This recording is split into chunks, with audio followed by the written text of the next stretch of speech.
Unit 6, Reading 2, page 88. Tulipomania. One of the most entertaining chapters in Charles Mackay's classic Extraordinary Popular Delusions and the Madness of Crowds, 1841, concerns a speculative bubble that occurred in the Netherlands in the 1630s.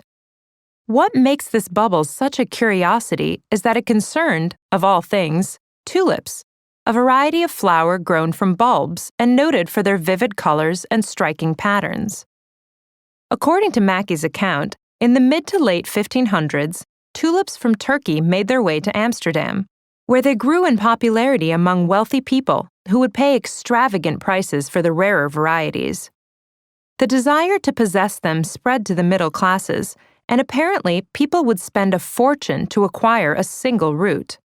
The business in tulip bulbs was so great that by 1623, a single bulb could easily cost as much as a year's salary. And the rarest bulbs by 1635 could fetch as much as 40 times that. If Mackay's figures are correct, a single bulb of the prized Admiral Liefken variety was worth as much as 19 tons of butter or 440 fat sheep. Apparently, owning such a prize denoted wealth and prestige. Mackay enlivens his account with amusing anecdotes. A sailor, while delivering merchandise, idly stole a bulb of the prized Semper Augustus variety from a merchant, and thinking it was an onion, ate it along with a fish that the merchant had given him. The sailor was quietly sitting on a coil of ropes finishing the onion when the merchant finally caught up with him. In another episode, a visiting amateur botanist saw an interesting-looking root lying in a wealthy Dutchman's home.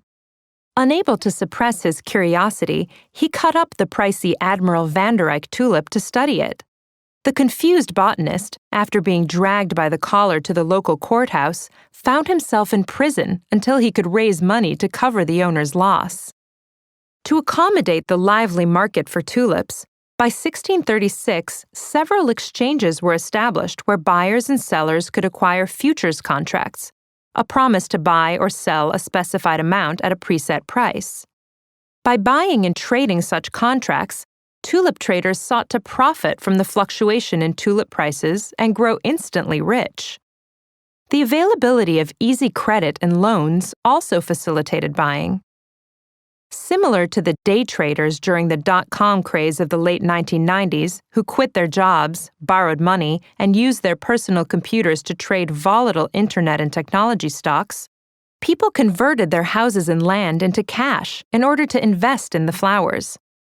In small towns, taverns served as the local tulip commodity exchange. But it was not to last. According to Mackay, once ordinary people bought tulips to sell for profit and not for planting in rich people's gardens, the price was bound to drop as the foolishness of it all became apparent. In late 1636, prices peaked and fell sharply. Sellers panicked and sold at any price. Buyers defaulted on their futures contracts, and the easy credit that buyers could count on to fund their purchases dried up. Those who got out early ended up quietly rich, but many who believed themselves instantly rich were ruined. Mackay says commerce suffered a severe shock and took many years to recover. Mackay's famous account serves as a warning to all those who speculate in stocks, real estate, or commodities. As investment brochures routinely say, past performance is no guarantee of future returns. But did Mackay exaggerate? Was this really an extraordinary delusion and an example of the irrationality of crowds? Or was he too anxious to find another instance of what he called the great and awful book of human folly? Did the 17th century speculation in tulips really do long-term damage to the country's economic infrastructure? Recent writers and researchers have raised doubts about the scope of this bubble and believe a more accurate history of the period better clarifies the reasons it occurred. In his book Tulipomania, 1999, Mike Dash agrees the Dutch tulip market was a speculative bubble driven by inexperienced investors, but he also reveals why rational people might have become caught up in it. The flowers had unique color patterns, much in demand for their beauty, but each new variety had to be propagated from a single bulb, which could only produce 2 bulbs in the next year, 4 after that, and so on. When the available quantity was small, naturally the underlying value of a single bulb increased. The more abundant varieties sold cheaply by the pound. To complicate matters, the gorgeous markings on the most striking bulbs were actually the result of a virus. That made them sickly and difficult to propagate. This biologically determined rarity added to their value and kept prices higher than would normally be expected. Until 1634 or so, tulip prices behaved normally, with rare, slowly propagating varieties more expensive than the plentiful varieties. But how do we explain the 20-fold increase in price before the 1636-37 crash? Isn't such an increase a sure sign of speculative madness? Researchers point out that Mackey's account leaves out mention of 2 events that may account for some of this fluctuation. In 1636-37, the bubonic plague struck the Netherlands, an event that must have had some effect on the collapsing prices of a luxurious commodity. Mackey also neglects to mention the 30 Years' War in Europe. According to Thompson and Troussard of the University of California at Los Angeles, this devastating conflict played havoc with tulip demand. In the early 1630s, after stabilizing victories, tulip sales rose in Germany, where they grew well, but the tides of war changed in 1636. Sales in Germany dropped, and gardens were literally dug up to sell the bulbs to raise cash. Thompson and Troussard place much of the blame on government policies. As the market fell due to plague and war, the government allowed speculators to convert their futures contracts from an obligation to buy into an option to buy. In effect, sellers could not force buyers to honor their contracts. Without futures contracts to protect themselves against price drops, holding tulips became riskier, and the price dropped accordingly. Thompson and Troussard caution against the popular delusion conclusion of Mackey and say tulipomania was actually an example of how market forces efficiently react to sudden changes in the prospects for profit and loss.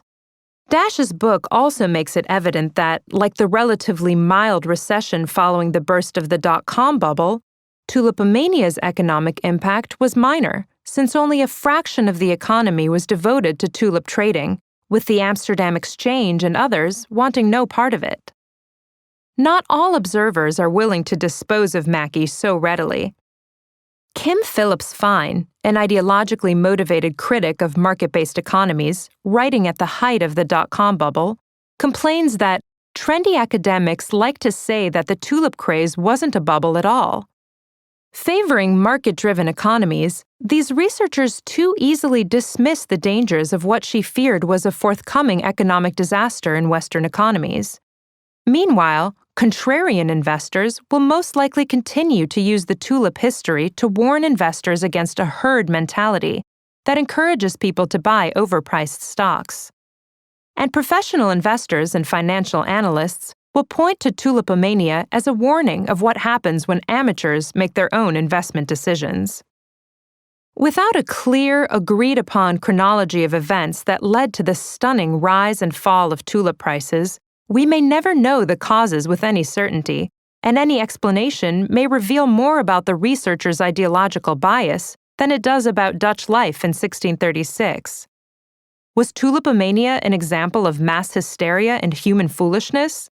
Was it an early indictment of market-driven economies? Is it a textbook example of how markets correct themselves and a warning to governments not to interfere lest they compound the problem? Or is it simply a blip in history where greed, fear, opportunity, a love for beautiful things, and bad luck converge to produce an improbable outcome? Are there modern parallels? Tulips seem reasonably priced today, but what about star athletes? In the 1990s, the Chicago Bulls professional basketball team paid Michael Jordan tens of millions of dollars each year to play. Risky? Yes. But Jordan brought them 6 championships. In the 2010-2011 season, 25 players in the National Basketball Association earned $15 million US or more per season. Only one, Dirk Nowitzki of the Dallas Mavericks, played for a championship team. Hoopomania, perhaps?